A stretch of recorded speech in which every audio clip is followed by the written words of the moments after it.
Good morning, guys. Welcome to my Ocean One channel. I wanted to do a quick update for you because Fisker provided a business update and a financing update. So let's just get it right out of the way. Here we go.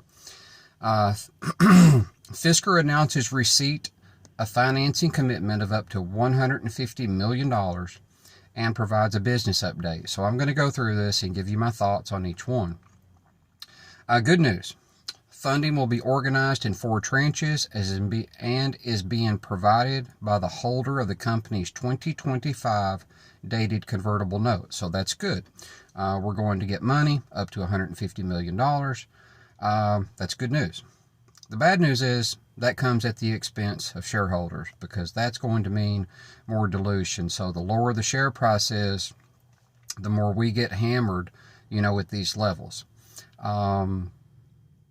The next piece of news is Fisker is continuing negotiations with a large automaker for a potential transaction to develop EV platforms and to manufacture in the U.S. That's good news. There's nothing bad about that news. So that deal is still on the table, and we have to assume that that is probably Nissan. So that's good news. The next piece in here is it says Fisker has developed approximately 1,300 vehicles in 2024. Now, if you've been watching my previous videos, I had been concerned that sales had slowed down. This confirms that fear that sales have slowed down, but I also speculated that most of this was from the transition to dealers. And then, I've also speculated on other reasons why the dealers have been a little slower in signing up, and I think that goes back to the potential deal with Nissan. I think these dealers just want to know, what's up. So, sales have clearly slowed. In Q4 of 2023, we had 3,818 deliveries. And right now, we're not at that pace, so we're clearly slower than that. So, if you take that pace, we're probably going to end Q1 of 2024 with about 2,000 deliveries if they don't pick up or they don't slow down, if they just stay at that pace. So I would consider that a negative because sales are slower, but I'm not too terribly surprised about that either, transitioning to the dealers. So the next thing that we have to talk about is this financing for the $150 million. Is subject to certain conditions, including the filing of Fisker's 2023 Form 10-K. Geeta, where are you? I did a video earlier, saying that I think Geeta needs to get out of the way. This is 2 filings in a row. Come on, Fisker.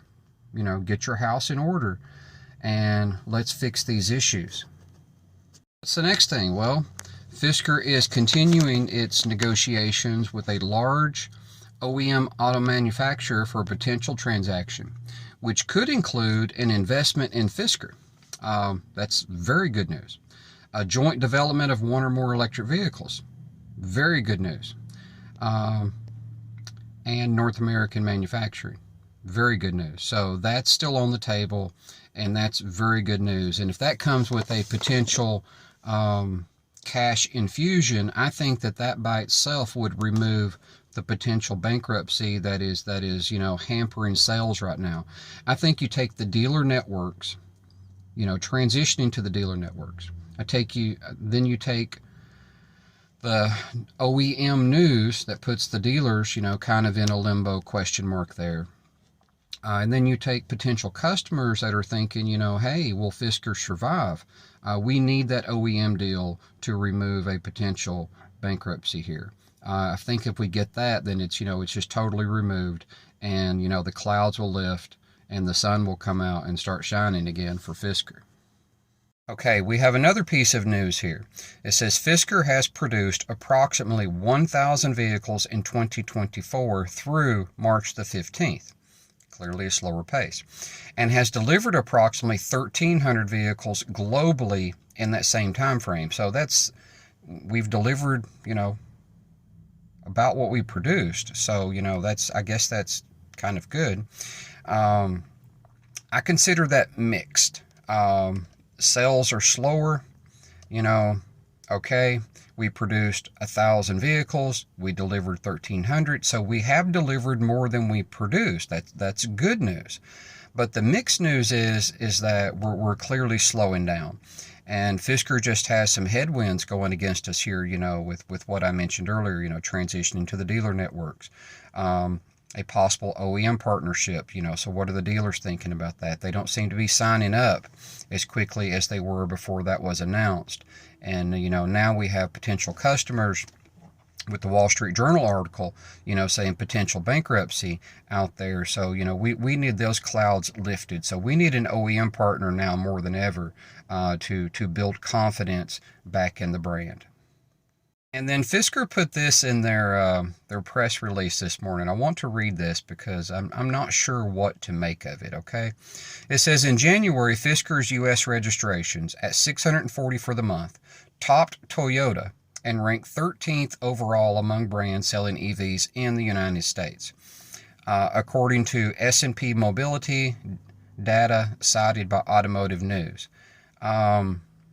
What does Toyota sell that's a pure EV? I can only think of one vehicle, and that's, what is it, BZ4X, something like that. So, okay, yeah, all right, maybe we're doing better than Toyota, but Toyota's probably killing it in other areas. So, not the best comparison there, but maybe that'll make people feel better about that. Let's continue. It says the company has approximately 4,700 vehicles in its current inventory carried over from 2023 and including 2024 production. That's a bad news event. There's no getting around that, because sales have slowed. So, we need those oceans moved. Yeah. We need to get those oceans out of the way. Let's get those moved. That's not good news that we still have 4,700 units on the books. As a matter of fact, Fisker had issued a press release, thinking that they would move all of those in the first quarter. So right now they're not even coming close to that. So, again, I'm thinking, we need a new Chief Operating Officer, and we need a new Chief Financial Officer. Gita is just not getting the job done here as far as meeting our projections. Now, it also goes on to say, while it's not completed an NRV, net realizable value, okay, analysis for 2024, Fisker believes that the completed vehicle value for its inventory as of March the 15th is in excess of $200 million. Well, that's actually good news. It's bad news that we're carrying it on the books. It's bad news that sales are slower, but it's good news if we can move them, because that's cash in our pocket, because these are vehicles that are almost entirely paid for. So, that's actually pretty good news. We just have to move the vehicles. Come on, Fisker, let's move these. The last thing here, and then I'll give my final thoughts, is Fisker will pause production for 6 weeks starting the week of March the 18th to align inventory levels and progress strategic and financial initiatives. I consider that news mixed. It's prudent to pause production here, and we are very lucky that we have Magna in our corner, and don't have all those big liabilities, and we can just pause production. Now, I'm sure Magna's not too happy about that. And I'm not sure what the costs are involved with that, but that's probably cheaper, than building the cars and having excess inventory. So we can do that. So that part of it's good news. The bad part of that is that we have to pause production. Fisker just gave guidance, recently, we're looking at like 20,000 units for 2024, and we're off to a terrible start here unless we get an OEM partner. So, that's mixed news. It's good and it's bad. It's good that we can pause production, but it's bad that we need to pause production. Okay, what's my final thoughts on all of this? Because, you guys can read the press release, but not everybody's gonna see that, have access to that. So I wanted to do this and provide my thoughts on this. My first thought is Fisker needs to clear out 2023s quickly.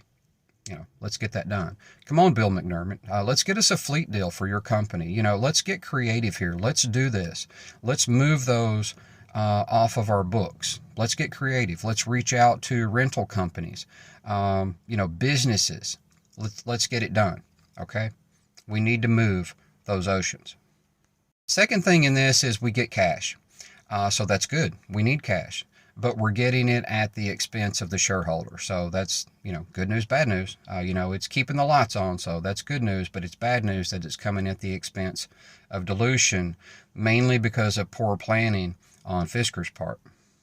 And the last thing, my third thought is, which is the best news in this press release by far, is that our OEM partner is still on the table.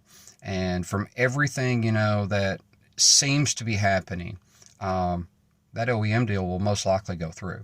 And we need that. We need that more than ever. If sales were going well, okay, we wouldn't need this. We would be like, okay, we can survive without this. We can do this without an OEM partner. But right now, I think we need an OEM partner to step in and build confidence in the brand, because I think our leadership here at Fisker, and this falls squarely at Henrik's feet and Geeta's feet and the board of directors' feet. I think Fisker has put us in this box. Poor execution has put us in this box. Good execution can get us out. So ending with a positive note here, the OEM deal is still on the table. This press release was definitely a good news, bad news mix. So I wanted to provide my thoughts. All right, guys, thanks for watching. And if you are enjoying my content, please like the video. Always like the video, because that helps others find my content.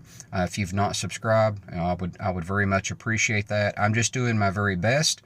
I'm the reluctant YouTuber, as I kind of labeled myself. I'm just doing my very best to get accurate information out about Fisker, the brand, and Fisker, the company.